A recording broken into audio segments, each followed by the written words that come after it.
Hello and welcome to the show. You're watching Tech 24. I'm Julia Seeger. In this edition, we tell you how technology is changing the way we mourn, grieve, and remember loved ones. We also dig into the touchy subject of digital life after death, or what should become of our digital assets and identity. And to lighten up the mood in Test 24, we tried the Sonapluie by Akin, an umbrella that gives you the opportunity to take an immersive auditory stroll. Now, it's a situation more and more people are confronted with. After the death of a loved one, it's not always easy to access their social media accounts or to shut them down, especially if that person hasn't entrusted anyone with the usernames and passwords. Some have chosen to let their relatives live on forever through the use of a commemorative page. Others who fail to delete the account feel haunted by the person. Everyone loved him. After the death of her 28-year-old son, Marie-Therese Sanchez thought about deleting his Facebook account. But then she reconsidered, choosing instead to maintain it as a tribute. I sometimes send him short videos, the ones I think he would have enjoyed watching if he was still alive.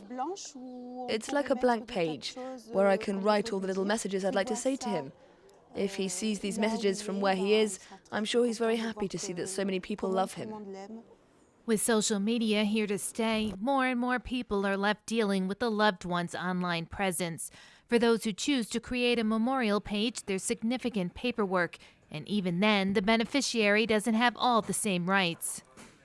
They can access photos and publications. On the other hand, they won't have access to the likes made by the person nor the private messages they've sent. And this is to protect the privacy of the departed. For some families, the constant reminders make grieving difficult, so they choose to erase their loved ones' digital lives. But the process is far from simple. People don't always realize the amount of data that one has scattered about. Whether on shopping, insurance, or healthcare-related websites, you have to shut down each account, and it takes a lot of time and energy. Nearly 2.5 billion people around the world have Facebook accounts.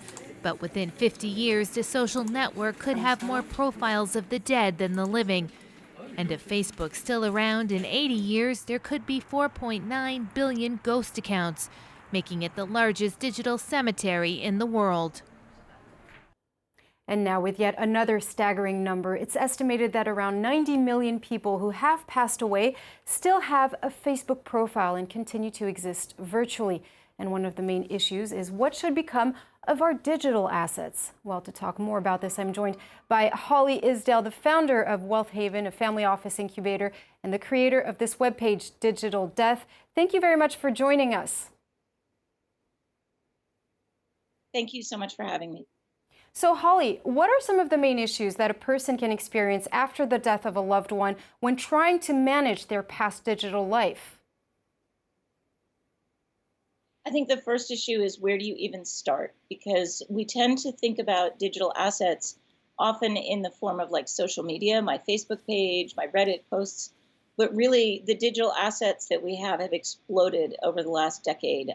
And more, we just have an impossibility to find them and to access them.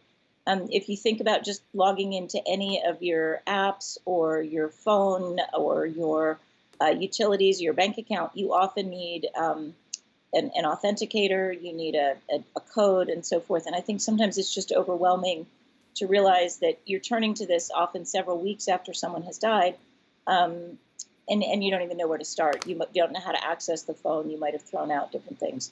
So understanding what it is that you have to have, figuring out where to start is the first thing, and knowing what to get rid of. We're really hoarders when it comes to our digital assets, and we're probably not very organized in our file systems. Now, you often say that we set up estate plans for our money, for our homes, and even for our pets, but we don't ever think about our digital assets. Are laws clear about how our digital lives should be managed and who should own our digital assets after we die? Absolutely not. It's a bit of a patchwork on what to do and who owns the assets.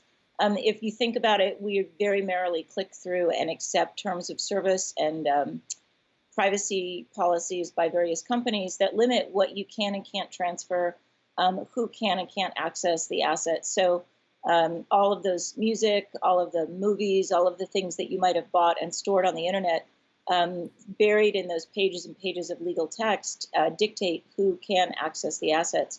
So basically, we advise clients to do two things. First of all, in most of your legal documents, proactively put in place language, which we call digital, like a digital trustee or a digital fiduciary, that says, I, Holly, give you the ability to access my digital and manage and curate my digital assets. And the second thing is to create a list of assets, just as you would create a list of your bank accounts or your financial information or who gets this piece of art or this piece of jewelry, that says, these are the accounts that I have. Don't really worry about the current password because it changes, but, it resets through this account, because we also have 5 to 7 email accounts. So use this account to reset it. And here's the 5 words that you might need to access my assets or to access the account. So, know the laws in your state or your area, put in language that you need to, and include in your healthcare documents as well that language to allow someone to get access to your medical records. And then make sure that you have a good list that says these are the key accounts and this is how you access them. Fascinating conversation there. Thank you very much, Holly Isdale. Thank you so much. Have a great day. Well, to speak more about this, I'm now joined by our in-house expert, Dan and Jay Kadelkar. Hello, Dan. Hello, Julia. Now, there is an app that provides a digital grieving outlet. What's that all about? Well, yes, this app is called Rest in Peace Cemetery or RIP Cemetery. And as the name suggests, it's a virtual cemetery. So it's essentially an online community tool where people can celebrate the life and the memories of those who have departed. This is one example. The other example is from Hong Kong. It's called Eye Veneration. It's a somewhat similar project, but this uses virtual reality. So you can create virtual headstones, and then you can offer your prayers. You can. That's also because headstones are very expensive there. Absolutely. I mean, the land prices in Hong Kong are quite high. Yes.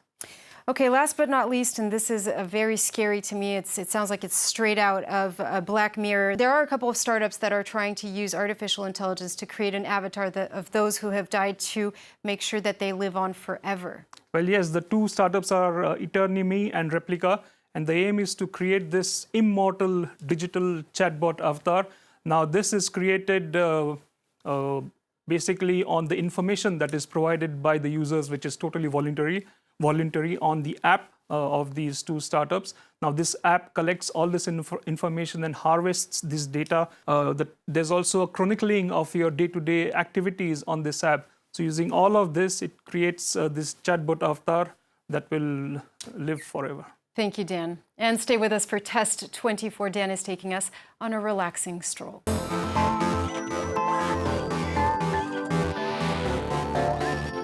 Ever wished you could get more information about your surrounding or simply enjoy music during an afternoon stroll?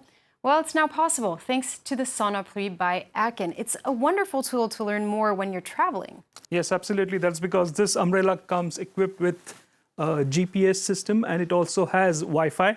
So through GPS, it geolocalizes where you are. And the company, the Nantes-based company, Aken, they have, as of now, created 7 tours. All of them are in France. So you just take this umbrella. As you can see, I have attached headphones to the stick. And as I walk along, I get to listen to the history, to experts talking about a particular place. So why was it necessary to have an umbrella? Because, it's necessary when it's raining and when it's really sunny, but when it's not, you're kind of stuck with that umbrella. Why couldn't you just have the headphones? Well, the idea is the company's idea is to create a cocoon. So it's like a bubble, so you're completely immersed in that auditory experience and not distracted by other things. Or maybe when you don't have an umbrella, you want some activity, check your phone, or I don't know. The umbrella doesn't work on its own, so you go to a local tourist office, then they'll give you a tablet. And once you connect your umbrella through Wi-Fi to that tablet, the experience starts. And depending on where you are, you get to hear the ambient sounds, you get to hear experts talking about about monuments, for example, and you But also get, about nature. It can be in the middle of yeah, the and forest. you hear some birds chirping, and so it's a complete ambience. You can say that. Very well. Thank you very much, Dhananjay Kadalkar there. That brings us to the end of this week's edition of Tech 24. See you next time.